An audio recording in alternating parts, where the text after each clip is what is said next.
So, I've never seen Apocalypse Now.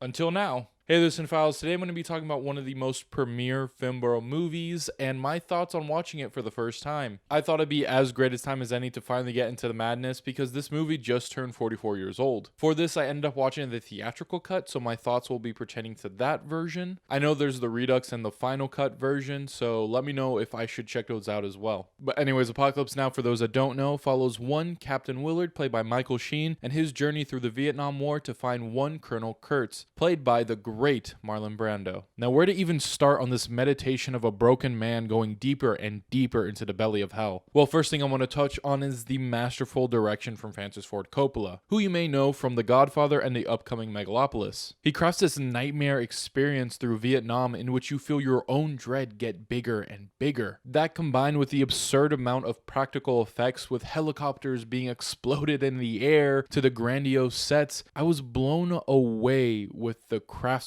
that is seen throughout the film. My curiosity on the absolute horror of what this set must have been like, well, it made me watch Hearts of Darkness, a filmmaker's Apocalypse, which is a documentary showing the making of Apocalypse Now. Before production started on Apocalypse Now, Francis told his wife Eleanor Coppola to make a documentary on the making of the movie, and boy was that a great decision. What was supposed to be a 6-week shoot, budgeted at $13 million, ended up becoming 238 days and $31 million of active production hell. So much had changed from its initial inception to its end product, it's actually crazy. I mean, way back when to when Orson Welles hadn't even made a picture yet, he wanted to do an adaptation of Heart of Darkness, which is the book that Apocalypse Now is loosely based on. But at the time, studios thought it'd be too costly to make this movie, especially for a first-time director, so they forced him to make some other movie called Citizen Kane. I don't know if you ever heard of it, and I do wonder how it did. Later on, now in the 60s, Francis Ford Coppola co-founded Zoetrope, a production company that would work outside of the Hollywood system. Amongst their first projects would be another attempt at adapting Heart of Darkness, but this time with George Lucas at the helm, and now being called Apocalypse Now. However, as a newer production company, they still needed financial backing from one of the big studios, and once again, they got turned down by everyone. However, this time for another reason, as Francis Ford Coppola wanted to update the story to include the Vietnam War that was still ongoing. And now, none of the studios wanted to touch this with a 10-foot pole, especially because now it's about such a divisive topic. And now with the idea of making Apocalypse Now once again being shelved, Francis Ford Coppola decided to move on to make Godfather Part 1 and Part 2, become a millionaire, and win 8 Oscars in the meantime. And now, after becoming a name in the business, Coppola tries once again, however, this time with him at the helm and him on the hook for it financially. Early on in the documentary, you hear Coppola saying how the production's going so poorly and that the movie's going to be terrible, but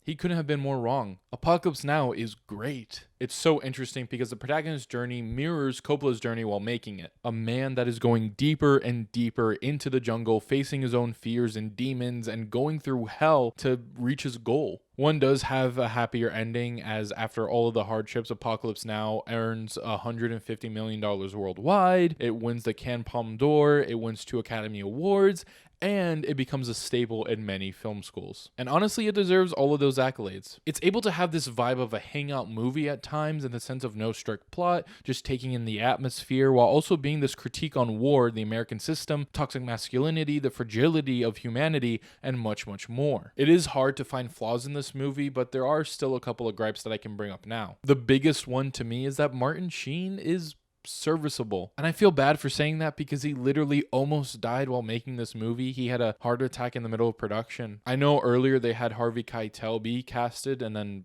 recasted him with Martin Sheen after a week of production. And of the two, Martin Sheen's probably the right choice, but I don't know. I just don't love his performance. There's not really anything that puts it over the top for me. And as he's in 99.9% of the movie, your enjoyment of it does hinge on his performance. And don't get me wrong, I still really, really like this movie, but he just doesn't bring it over the top for me. And to me, just every other actor really embodied their character, whereas with him, it just felt like he was acting. The other complaint I have isn't necessarily the movie's fault. It's just the fact that I don't think this is an enjoyable film as much as it could be in the theater, because I think this is much closer to an experience than it is a conventional movie. And it's because of that you really need to submerge yourself in the experience of the film and let yourself go to truly love it, which I'm just not able to watching it in the comfort of my house. So hopefully I can watch this or one of the other versions on a big screen sometime soon. Besides these two issues, there's really nothing else to complain about. It's just a great movie. I love Marlon Brando in this. He becomes this cult leader and he has these great monologues, and the way he just says the horror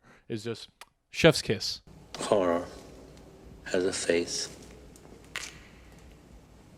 and you must make a friend of horror. There's just something about him losing his mind but still being in a position of power down in the deep jungle just works. Another thing I loved about this is how much of this is a spectacle and how that critiques the American way in making everything into a show. It's truly bold to act like this during a war. There's this part when Kilgore is basically forcing a couple of his soldiers to surf or go into the battle and potentially die that is going on right next to where they're surfing. It's the want and need to continue this laissez-faire attitude during a war that many felt was unnecessary and one that ultimately the US lost. And Coppola himself said that Apocalypse Now is not about Vietnam, it is Vietnam and how it was. Which makes sense when you see how this film just continuously slowly pulls you in further and further into the madness, and it feels like a spell that you're being put under that these men were basically put under during the War of Vietnam, essentially losing your mind in the most realistic way possible. Apocalypse Now is just such a well-crafted movie, and I need to see the Redux and final cut. Hopefully on a bigger screen though. Coppola having made this fever dream just really impressed me, and with all of the hard work that you clearly see on the screen, I just hope he feels like it was worth it somehow.